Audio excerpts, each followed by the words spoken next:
Good evening, everybody. Welcome back to My Story Matters. We had a little bit of a hiatus over the holidays, and we're very excited to be back. Tonight, I have on my dear friend, Brenda Geary, who I don't even know, Brenda, how many years ago it was when we met, quite a few years ago. I've been in LifeVantage since 2016, May of 2016. So I'm approaching 9 years. Brenda actually joined in August of 2011. So she has a good head start on me. But I want to introduce her because she is a phenomenal person. I don't know if you've ever met her before. If you have, you know exactly what I'm talking about. She just radiates and is always smiling. Every time I see her at an event, she always comes up to give me the biggest hug, and just a lovely person. And her story is absolutely phenomenal. And I can't wait for her to share it because I have no doubt in my mind that her story is going to help a lot of people. But Brenda is actually a former corporate executive turned entrepreneur. She is certified in the Lisa Nichols Transformation Program as a trainer, a certified clinical hypnotist, a neurotransformational coach, speaker, and best-selling author. And after 2 decades as a successful human resources vice president in a Fortune 500 company, her world was turned upside down when she developed a number of autoimmune issues, challenges, as well as subsequently diagnosed with stage 3 breast cancer. As a result of overcoming her health challenges, Brenda has also become extremely passionate about sharing her story of recovery and educating and inspiring others on how to achieve and maintain optimal wellness. Brenda is married to the amazing Brandy, and she has one son, Michael, that is the light of her life. I know that this story is going to touch the hearts of many. I know quite a bit of her story, but I don't know all of it. So some of that, actually, when you shared your bio with me, was very, it's things that I didn't know, especially I was actually in a higher level position in human resources as well. And I know how amazingly stressful that field is. And anyways, I am excited for you to take over, to share, and then feel free to let people know when you're going to share your screen and whatever pictures you have. But would just love to hear about your LifeVantage journey and everything that you've been through. Yeah, well, I am I am really excited to be on tonight. Give me 1 second.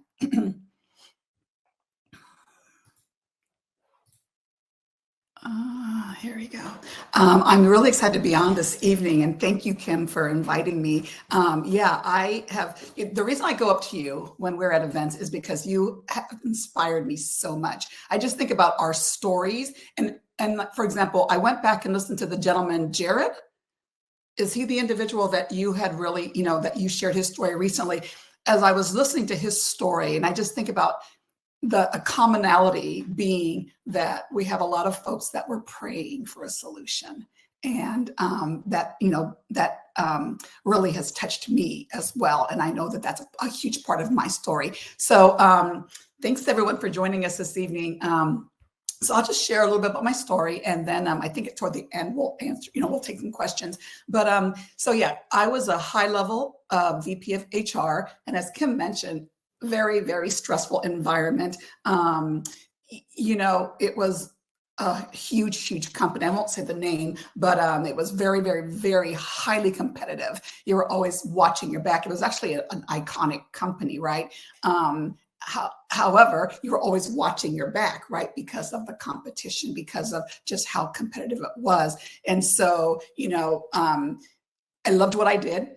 I will forever be grateful for the fact that I was able to achieve the level of success that I was able to achieve. I'm one of 5 kids.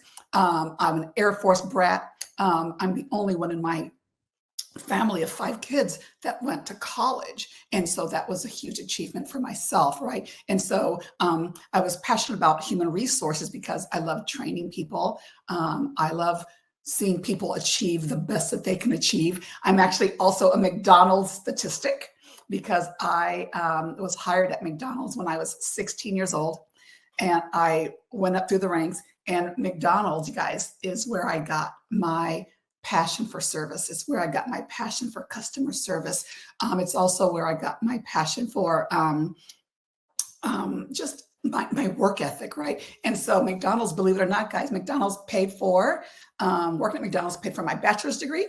And it also paid for most of my master's degree. And so I will forever be grateful for my McDonald's journey. I think there's a lot to be said for individuals that are in the service industry. Anyways, so I was passionate about human resources. I went into a leadership training program, again, highly, highly competitive. I was, like when I grew up, when I was one of 5 kids living in a small town in the Midwest, I never ever believed that I would be in this huge job working for this huge company that would take me to over 20 different countries, right? And that I would be supporting a $9 billion company, but that's what I was doing, right? But again, with that came a lot of stress. And so at the height of my career, literally when I was flying around the world, supporting my employees, I woke up one morning and I had hives, welts, rashes all over my body. I was subsequently diagnosed with a condition just called, autoimmune urticaria. And you guys, all that means is itching of an unknown source, right? But I never, ever, ever stopped itching, literally never stopped itching from June of 2004 until about September, October of 2011.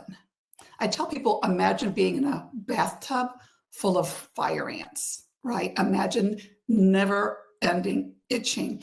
And I think that was really the start of the journey because I believe that when your immune system is compromised, and Kim, you know this, it just opens up the door to so many other things. And so I started off with that. And then I developed a number of other autoimmune challenges that were really, really debilitating. And it made it really hard for me to do my job because at the role that I was in, I was playing with the big boys, right? And it got to the point where I was taking a lot of sick days. It got to the point where I developed a lot of short-term memory challenges. So literally everything that I would say after it was out of my mouth, I would forget it. My husband became my parrot.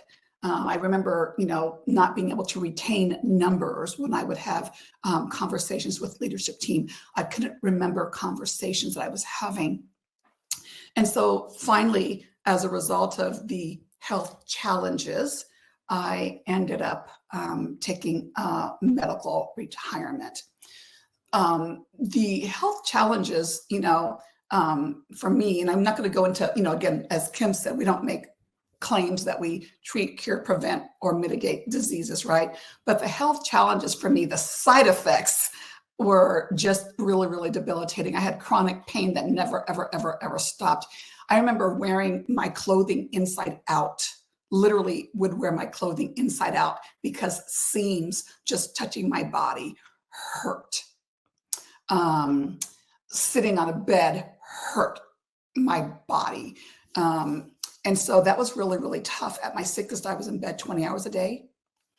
I was on 24 different prescription medications. And you guys, I'll show a picture. I've got a bag here that just, is kind of like just a representation of the meds that these are the meds I was on, right?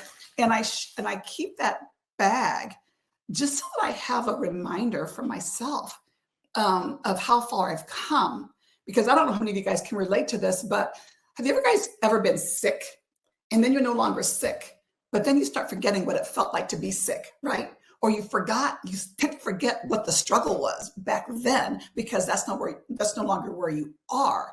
For me, I don't ever want to take for granted where I'm at now. And so I do keep this as a reminder of where I was, because guess what, guys? I'm no longer on any of these, right? I'm no longer on any of these. And for that, I'm really super grateful. But when I was in so much pain, and I had to take that medical retirement, and I was feeling shame, I was feeling guilt for having gotten so sick. And I think that, Kim, and I know Pam's on here and some other folks, where maybe you're in a corporate role and it's really highly stressful. But for me, I was feeling guilty because I'm the one that got sick. How was it that those other executives didn't get sick, but I got sick? And so I was carrying guilt and shame for that. And so I remember when I took my medical retirement, guys, I looked at my doctor and I said, okay, what do we do now? Because I was in and out of hospitals. I think I know that I probably spent over $300,000, you guys, out of pocket on a ton of different therapies trying to get my health back, right? I was on this journey to try to get my life back. And I just, gosh, and guys, one thing, because of my chemotherapy, I have chemo brain, so sometimes just kind of poof, I don't even remember what I was talking about. But I just remember that I remember talking to my doctor and saying, okay, now what are we going to do? Because I had been going to the hospital nonstop, 2 and 3 doctor's appointments a week. And so when I took that medical retirement, I'm thinking, well, now we're going to be able to cure me. Now we're going to be able to do something to really find out what's wrong with me. And the doctor's answer to me was, now you go home. Now you come back and see me if your meds, if the meds become less effective, or if you're really in a lot of pain, come back and we'll see if we can give you another medication. That was the last thing that I was expecting to hear. Just the idea of now I'm supposed to go home, and basically I didn't have any quality of life. I tell people I was just existing. I wasn't really living. My husband and we couldn't make plans for anything because I was always in pain. I had chronic vertigo. I had chronic nausea. There were times where I'd be laying in bed and I wouldn't even want to move my head even this much, because if I moved my head just this much, the room would start spinning and I would just vomit. And even, for example, just going from the bed to the restroom, I knew I would try to put off going to the restroom because I knew that just me trying to get up to go to the restroom, that by the time I got to the restroom, that I would be spinning and I would vomit. And so I would do my business and I'd just be there thinking, okay, I'm trying to get myself motivated, steel myself so that I could get back up and go back to bed. Okay. And so that was really, really rough. And so that was what I was living with. And I remember it was August of 2011.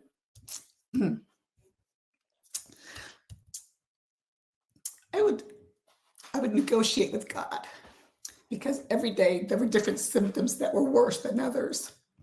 I'm like, hey, God, if you make the less itching, I'll take all the pain. Or, hey, if I can have less itching, I'll take all the vertigo and all the nausea you want to give me, right? Just because each day there was just a different hodgepodge of symptoms that were tough to navigate, right? So I remember I was praying and I was just saying, and I remember your other guest said this, I was just praying that I just wanted God to send something into my life that would just lessen my symptoms. I just wanted something to be sent into my life that would just give me a better quality of life, right? Just lessen the symptoms. And literally answer to prayer was 2 weeks later, because my husband met a young man and they got to talking, and I call him my earth angel, blonde, blue-eyed surfer dude, right? Ryan Jackson. He'll forever be my earth angel, because he had just him and my husband got to talking, and my husband's a retired police officer, so you can know that he can be very, very skeptical. Well, they were talking, and toward the end of the conversation, Ryan said to Randy, I think I have something that could possibly help your wife if you're willing to watch an ABC Primetime News investigative report. And literally, Ryan wrote the link to the ABC Primetime on a napkin. Randy put it in his pocket, and when he got home, he watched it, and then he literally dragged me out of bed, sat me on his lap, and we watched the ABC primetime together. And literally that was the start of my Life Vantage journey. I was introduced to the flagship product, NRF2, Protandim NRF2. And when I watched that ABC primetime, it was curious to me. I didn't know anything about oxidative stress. That was the first time I've ever heard of oxidative stress. I had actually spent $15,000 going to a holistic hospital in Mexico, $15,000 out of pocket. And when I went to that hospital in Mexico, it was a holistic hospital, right? And every evening they would have seminars where they would teach us about different things. And the reason I share that is when we were there, my health got a little bit better, right? But there I was getting daily IV infusions. Literally, we all had a nutritionist. I was having daily blood work done. So I was in a micro, it was like a little, very controlled environment. But when I left there, my health went back down again very quickly because it wasn't the same environment. But there's one thing I learned there, guys, that when I watched the ABC primetime, it made so much sense to me. When we were at Sonavive, they taught us about antioxidants, and they made a big deal about people consuming antioxidants. But when I watched the ABC primetime, and in the ABC primetime, they talked about the 1-to-1 versus 1-to-1 million. You guys, that slapped me across the forehead, like literally understanding the 1-to-1 versus 1-to-1 million. And all I could think about to myself was, what if this could help me? And I know that some of the folks that are watching this evening or may watch this in the future, maybe you've had a really tough health journey and you have spent a lot of money and people have brought you tons and tons and tons of things. And you're thinking, not one more thing. Or maybe somebody invited you to this webinar this evening and you're thinking, ugh, not one more thing. But you know what went through my mind? What went through my mind was, what if? What if this is the thing that could help me? And then I thought to myself, I have nothing to lose and everything to gain, because that 1-to-1 versus 1-to-1 million, that made a lot of sense to me. That was huge. And so that $15,000 that I spent going to Sonavive, which that was the price of admission, because when I was watching the ABC primetime, I was ready for it. Does that make sense? And so that was powerful for me. So I started taking the Protandim NRF2. One thing that I was told when I was first starting to take it was, Brenda, give it time. I remember, and I can't think of her name right now, but a person who had a similar health journey to me, who was bedbound and a lot of pain, had called me. She was asked to call me. You know how we do third party, right? So she was asked to call me so that I could hear her story. So I could hear about how she had made her health recovery. And the biggest things that she said to me was, Brenda, give it time. And so I knew that I was going to give it time to do whatever needed to happen in my body. And at the time that I started taking it, I didn't know as much as I do now, because, certainly it's been, many more years, and we've learned a lot more, but I just trusted what she said, because when she told me about her story, and then she shared with me what had happened for her, that made all the difference to me. And I thought to myself, what if? And so I started taking the Protandim NRF2, and again, not making any claims. I'm simply saying that by lowering oxidative stress, by lowering inflammation, amazing things happen for me. That itching that had never stopped since 2004 stopped within 2 months. That chronic vertigo, that chronic nausea that I had, it stopped. That chronic pain went from a 10 on the 10 scale down to like a 2. And so a lot of the things that were happening, they didn't go away completely as far as like the pain and that type of thing, but it gave me back my quality of life. And so lowering oxidative stress, lowering that cellular damage was what my body needed in order for it to be able to get back, to do the things it needed to do, right? And so so that was August of 2011. All we had was the NRF2. I started off with 1, and then it was recommended to me that I take 2 a day, 1 in the morning, 1 at night. So I did that. And I just kept taking it consistently.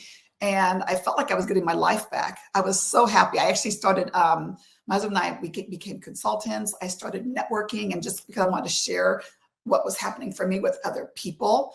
And then 2 days before Thanksgiving, I was diagnosed with breast cancer. And I felt like I was punched in the gut because I had been sick for so long. And then all of a sudden I was feeling like I was alive again, like I was living. And all of a sudden I was diagnosed with stage 3 breast cancer. I felt like I'd been punched in the gut. I am a person of faith. And so after I processed and just kind of sat with that feeling of, wow, I just was basically like thinking, God just has a bigger story for me to share. He has a bigger testimony for me. And so, and again, I'm not giving any medical advice whatsoever. Everybody has a personal decision to make. For me, I made a decision that I was going to go because of the cancer. It was in both breasts and it was in my lymph nodes. And so I made a decision that I was going to go through chemotherapy, radiation therapy, but that I was going to do a few other non-traditional therapies as well, like take an integrative approach, and that I was going to continue to take my Protandim NRF2. My oncologist was not supportive of that decision, but because of what I had seen, because of other individuals that I had talked with, again, I made a personal choice to take the product because, you guys, my mom had ovarian cancer a couple different times, and she died at the age of 52. And when she died at the age of 52, she didn't have cancer, but she lived for almost 25 plus years after treatment with debilitating side effects from her chemo and from the radiation therapy.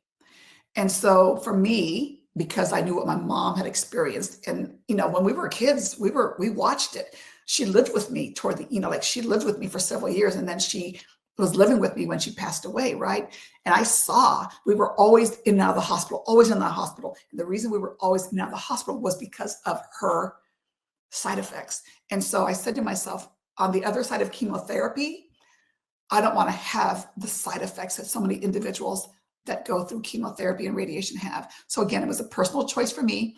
And you guys, anyone that's ever been on a journey with having to make a choice about chemo and radiation therapy, I tell people that whatever choice you make for your treatment is the right choice for you, and to not second guess it.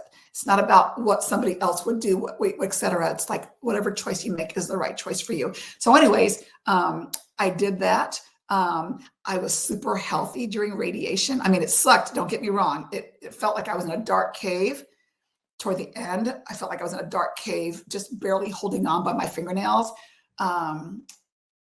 It was super painful at times.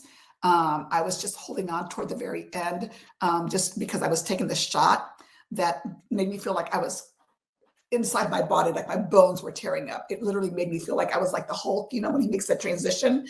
That's how it felt like after I got this one shot that I was supposed to have. Hindsight, I wouldn't have done the shot, but I kind of, sometimes you make fear-based decisions. And I think I let my oncologist convinced me to do this shot that in hindsight I wouldn't have done. But I say all that to say that I remember being at the end of my chemotherapy, and my doctor was looking at my blood work, and she said to me, Brenda, your blood work looks like that of a person that's 8 to 10 months out of chemo. I had really healthy blood my entire journey, and I had 3 really tough chemotherapy agents that were really tough taken together.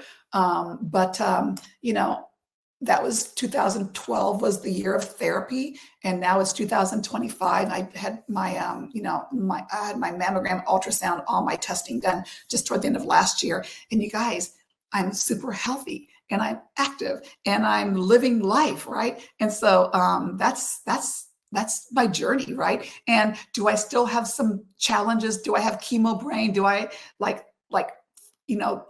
it's really hard sometimes when I'm thinking. Thinking is hard for me sometimes, guys, because I try to recall words and I can't recall words sometimes. And then the more I try to think about it, the more like there's this white cloud, right? But I used to feel like gosh, I would beat myself up about it. But you know what? I'm here today and I'm thriving, and I'm going to give myself grace for the journey, right? And so I want to show you guys a photo, because sometimes when people talk to me or when I'm sharing my story with people, people see a vibrant, healthy person. And I'm grateful for that. But I want to show you guys what it looked like to be Brenda, and why I say to folks, try it, give it a shot. You didn't get sick overnight. It's going to take time for you to get better, right? But here's what happened for me. So this is me. I was in and out of the hospital all the time. In and out of the hospital all the time. I was in bed 20 hours a day. I had 2 dogs. And one of them, my boy Rory, would stay, he would, like keep me company. Those were the meds I was on. And then I went through my chemotherapy, journey, my radiation journey. And I tell people this is what I was living. And if I hadn't said yes, I don't know where I would be today. I honestly don't believe I would be here, because my doctor said that I was in such horrible shape. And then because I said yes, remember, I couldn't ever do anything. I was always in bed. But because I said yes, I now get to spend time with my hubby, my son, my bonus sons, my grandson. My husband loves to drive. I think he was a trucker in another lifetime. Going on trips with friends, speaking, sharing my story, jumping off of a really, really huge mountain and paragliding in Turkey. I don't believe I would have these experiences if I hadn't said yes, and if I hadn't given myself time. And then real quickly, I'll share this other photo with you, because we're going to talk about the MB system, mind-body system. When I was on all those medications, guys, I gained 107 pounds. I was on prednisone. I was on doxepin. I was on gabapentin. I was on venlafaxine.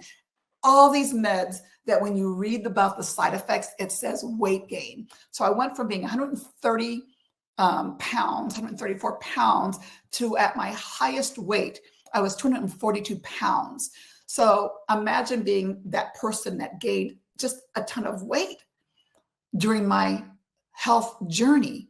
And then to be able to, first of all, to be able to lose weight,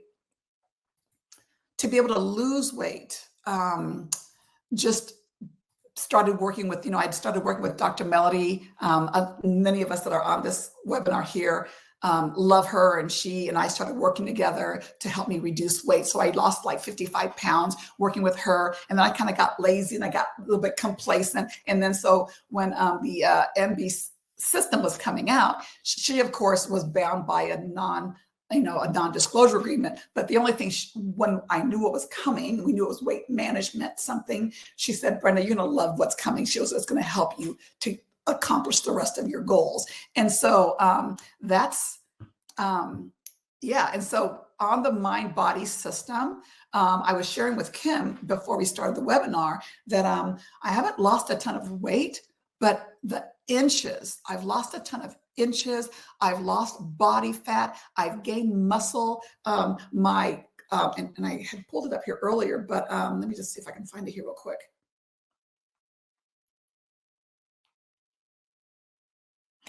My cholesterol, my cholesterol went from 191 to 168, and that was in 6 weeks. Because we had done labs. Dr. Melody and I decided to do labs so I would have a benchmark so I could see and measure not only what was going on the outside, but I could also measure what was going on the inside. And then my LDL went from 101 to 86 in 6 weeks. So anyways, that kind of gives you guys a pretty good sense of my story. That is an amazing story, and I'm right there with you. I think a lot of people that have joined LifeVantage have been on their knees praying for something, and lo and behold, it's presented to them, and that's exactly what happened to myself as well. And when you're sick and you feel like you're at a dead end nonstop, it's tough. Yeah. And doctor after doctor, and being gaslit, and for me, doctors just wanted to prescribe antidepressants and anti-anxiety when that wasn't the issue for me at all. So thank you so much for being vulnerable and sharing your story. And it's amazing the transformation that you have made. And just obviously, we know being in this company as long as we have, all the blessings that we've been able to see, and we'll continue to share people's stories so that, you know, people understand that this is beyond anything that I could have ever imagined, or you, or anybody in LifeVantage that gives this time. Yeah. You know, one of the best things that has ever happened to me is LifeVantage, but also on top of that is the very first person, you know, now hundreds, if not thousands, that have come to you and said, this changed my life. You changed my life because you told me about LifeVantage and the products. And for those of you that are new in LifeVantage and on tonight, like Brenda said, give it time and share this like crazy into your network, because I'm telling you, it's a game changer, a life changer. And I just like, it's amazing. And I appreciate your time. I will open up for questions. I am going to stop the recording because I do see some questions coming in. That way you can get a little bit more specific. Yeah. So feel free to unmute if you have a question for Brenda. But thank you again so very much for sharing your amazing story. You're welcome. And I'll just say this real quick is, you know, with the work that I do, like, our stories are not for us, you guys. Our stories, we have a responsibility to share our stories because there's someone out there that needs to hear our stories. And I remember being at an event in San Antonio, and we were on the Riverwalk having this party, and I'm on the dance floor, and this woman walks up to me, and she's in tears, and she gives me a hug, and she goes, Brenda, you don't know me, but because I heard your story, you changed my life. And those things happen all the time, right? And so again, you know, don't be shy about sharing your story, because, you know, in the past where I would think it may be weak because of my memory challenges and those types of things, it's actually what makes me relatable to people, right? And so share your story, because your story is not for you. It's for the person that's praying, that needs to hear your story. Yeah. I agree.